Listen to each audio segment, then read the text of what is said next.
One of the things that has really struck me about the crisis and the heroin crisis in Baltimore versus in New Hampshire is, though the demographics are so different in the two places, the way that the addiction takes hold on a personal level is so much the same. Both demographics have said to us that the people that use, the heroin addicts, have lost everything. And I think that form of desperation that comes after you've been dealing with addiction to something like heroin is so relatable and is so raw. And that's something that's a human experience that goes way beyond socioeconomic status.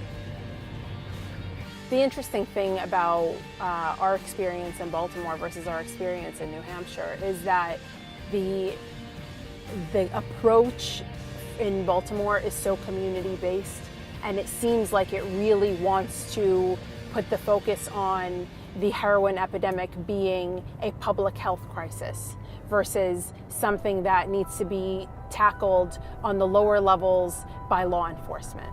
And that was something that was quite notable, because what Baltimore is trying to do is to make sure that the people that are using are not hurting themselves, killing themselves, and preventing them from moving on or pursuing a life past their addiction if that's the ultimate goal. And I think that that approach changes the way that you look at addicts.